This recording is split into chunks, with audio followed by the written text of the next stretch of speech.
It's a society that preys on the weak, and what used to either help or destroy is now about taking advantage of weak people to carry out their deeds. Them, yeah, and that's what we're seeing now too, even with the COVID stuff, is it's all about preying on the minds of the weak. And I want to say this is so important, but Kez brought this up about Australia because of the rhetoric coming out of Dan Andrews and of Berejiklian. I don't know how you say it. Berejiklian, the premier of New South Wales. Gladys. Is that we see this here in a lesser extent. But what the premiers are saying is they make you be obedient, and then they change the goalposts and reimpose the restrictions, and then tell you have to do a little bit more obedience to get the restrictions removed. And then they remove the restrictions, and then they add them again. And then at a certain point, they started saying, this is how the rhetoric went.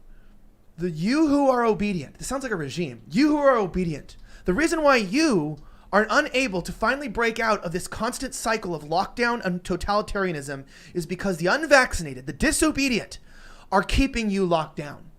And you capitulated. You gave in. Many of you compromised. You got the vaccine when you didn't want to get it. You put on a mask when you didn't want to put it on. You agreed with lockdowns when you didn't think they were right. You held your kids from school.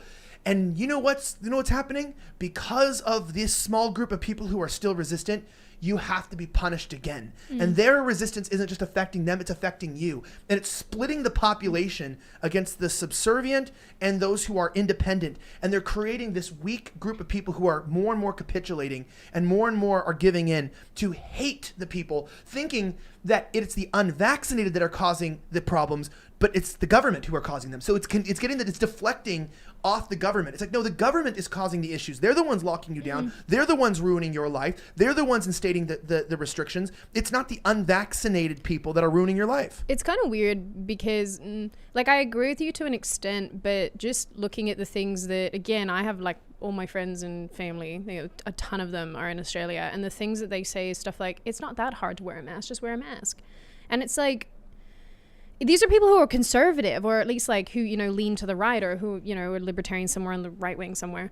And these are people who are like, well, just wear the mask. Like, it's not that big of a deal, because I think the problem is that, and again, I don't want to say mean things about Aussies, but I think that to some extent people have a hard time connecting the dots between government overreach and how that could inevitably lead to very, very unpleasant things further down the line, which like I the think concentration camps. Precisely. I mean, and no, it's like it's not even an ironic thing anymore. It's like the worst thing in the world that they're building these quarantine facilities that people somehow think are normal. And again, they're literally building one of them up the road, or very, very close to where my family lives in Victoria.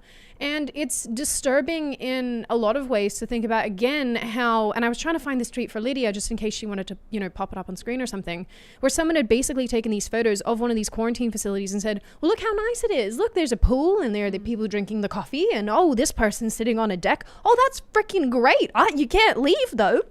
It's a nice bloody cage, I'll give you that, but it's still a cage. And you're not there because you want to be. You're not there because of your own free will. You're not there because of your own volition. You're there because the government put you there, and you're defending this. And this is the problem with Australians. Again, Aussies are great people, nicest people, wonderful people, kind people, but they are buttheads sometimes when it comes to this stuff. And this is why I wanted to get out of the country. Where's Antifa? They're, I don't know, sitting in their home, home screaming. Has there been a pigeons. prominent Antifa presence in Australia before? Not really. They tried. But again, Aussies are very politically ambivalent. So to actually get a group of people together who are willing to go and smash things up is actually quite challenging. Where's New York City Antifa? We could fly them over, maybe. Maybe they could... No, I mean like in New York, where they've basically said all disabled people ineligible for the vaccine will be terminated from their jobs on the 13th of September.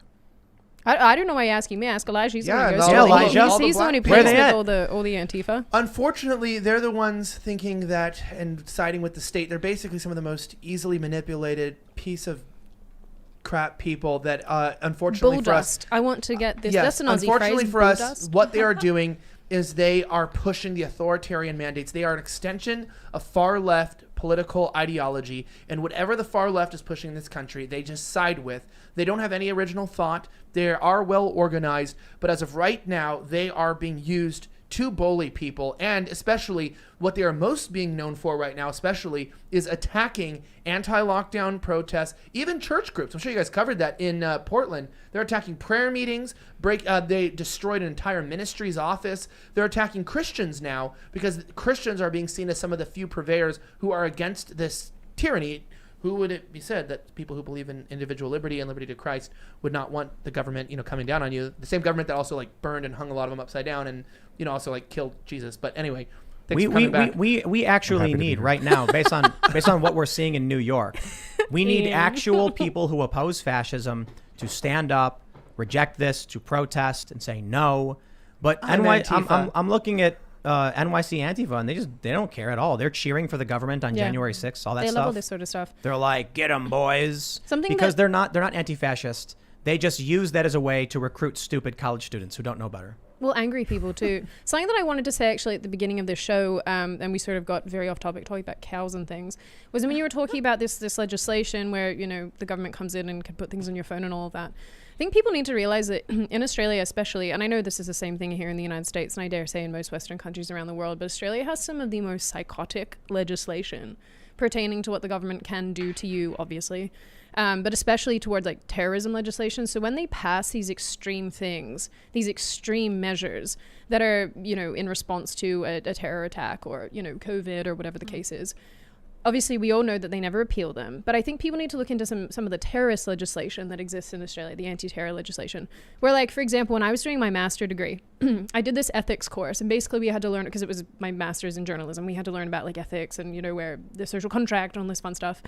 And they were talking to us about how if you accidentally stumble upon information relating to some of this anti-terrorism legislation where you start covering a story that relates to somebody who's been detained under this specific legislation, you yourself can basically be arrested for uncovering it and speaking about it. So there's all this psycho legislation in Australia that's actually a lot worse than what you're even talking about.